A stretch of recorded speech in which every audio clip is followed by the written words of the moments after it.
بسم اللہ الرحمن الرحیم نحمده ونصلی علی رسولہ الکریم اما بعد جزا اللہ عنا محمد ما هو اہلہ صلی اللہ علیہ وسلم۔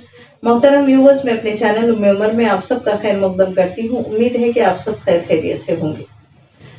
جی، آج ہم لوگ بات کرنے والے ہیں بہت سارے اہم ٹاپکس کے بارے میں۔ آج کی ہم اور ہماری آنے والی جنریشن اس سے جونج رہی ہے۔ کوئی چھوٹے بچے میں اس سے گزر رہا ہے، کوئی بڑا ہو کے گزر رہا ہے، کوئی بڑھاپے میں گزر رہا ہے۔ اب ایسی آپ ہی سوچتے ہوں گے کہ کیا ایسی چیز ہے، تو انشاءاللہ اسی چیز کے بارے میں آگے میں بتاؤں گی وہ ایسی کیا چیز ہے، لیکن میں تھوڑا سا آپ کو انٹروڈکشن میں بتانا چاہوں گی کہ ایک حدیث پاک کا مفہوم ہے کہ نبی صلی اللہ علیہ وسلم نے ارشاد فرمایا، الدنیا سجن المؤمنین و جنت الکافر، دنیا مومن کے لیے قید خانے کی طرح ہے اور کافر کے لیے جنت ہے۔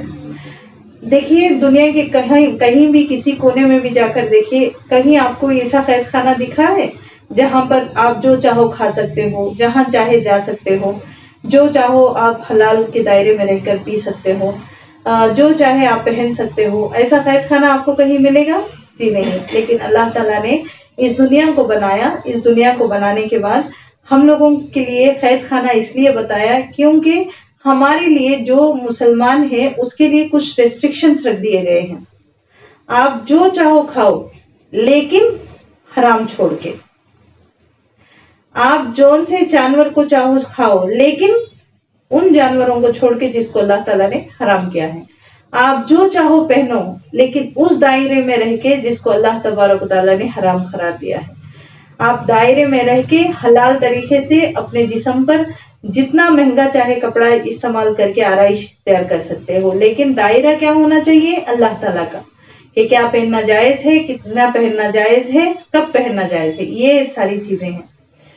اب ساری مشروبات آپ پی سکتے ہو لیکن حرام چھوڑ کے، یہ ہے قید خانہ اللہ تبارک و تعالیٰ کا۔ ہم مسلمانوں کو اللہ تعالیٰ نے ریسٹرکشنز دیے ہیں کہ یہ والے کام کرنا ہے، یہ والے کام نہیں کرنا۔ اور اللہ تعالیٰ کیا کہتے ہیں کہ دنیا مومن کے لیے، ایک مسلمان کے لیے قید خانہ ہے۔ جب انسان قید خانے میں رہتا ہے تو بہت ساری تکلیفوں کا سامنا اس کو کرنے پڑتا ہے۔ اگر آپ کسی قیدی کو جا کر پوچھیں کہ تیری ساری زندگی کی ساری نعمتیں لے لی جائیں تو اس کو کیا چاہیے، وہ کہے گا کہ مجھے آزادی چاہیے، ہے نا؟ مجھے ایسی آزادی چاہیے، میں تنگ آ چکا ہوں، مجھے آزادی چاہیے، فریڈم چاہیے یہاں سے۔ تو ہماری مثال ایسی ہی ہونی چاہیے کہ اس قید خانے سے نکل کے ہم کو کیا چاہیے؟ فریڈم چاہیے۔ تو اللہ تعالیٰ نے اس کے لیے الگ نظام بنا کے رکھا ہے، انشاءاللہ اس کے بارے میں بات کرتے ہیں۔ لیکن جب قید خانے میں قیدی ہوتا ہے تو اس کو بہت ساری چیزوں کا سامنا کرنا پڑتا ہے۔ وہ بیمار بھی ہوتا ہے قید خانے میں، تو جس جگہ بھی قید خانے میں رہتا ہے، قید خانے والوں کی ذمہ داری ہوتی ہے وہ اس کی بیماریوں کا خیال رکھے، وہ ڈاکٹرز کا انتظام کرے، اس کے کھانے پینے کا انتظام کرے۔ ہاں، سزا الگ طور سے ہے لیکن اس کو زندہ رکھنے کے لیے ان تمام چیزوں کی ضرورت ہے۔ لیکن محترم ویورز، ہمیں یہ بات، میں اس لیے آج یہ ٹاپک چھیڑنا چاہ رہی ہوں کہ آپ کو سمجھانا چاہ رہی ہوں، یہ قید خانہ ہے، ہم سنتے آ رہے ہیں، بہت سارے علماء اس چیز کو الگ الگ طریقے سے اپنے انداز سے سمجھاتے ہیں کہ تاکہ امت تک بات پہنچ جائے، ان کو سمجھ میں آئے۔ میں بھی ایک بہت بڑے سمندر میں تنکے کی مثال ہوں۔ ایک تنکا بھی میرا اپنے آپ کو کہنا مناسب نہیں، میں تو اس سے بھی گزری ہوں، لیکن میں اپنی بات سے میں تھوڑی سی اپنی محنت اور اپنے حصے ڈالنا چاہتی ہوں کہ اللہ تبارک و تعالیٰ کے نزدیک بہت ساری چیزیں ہیں جس کو انسان کو اللہ تعالیٰ سمجھانا چاہتا ہے۔ کسی کا طریقہ کچھ اور ہے، کسی کا طریقہ کچھ اور ہے۔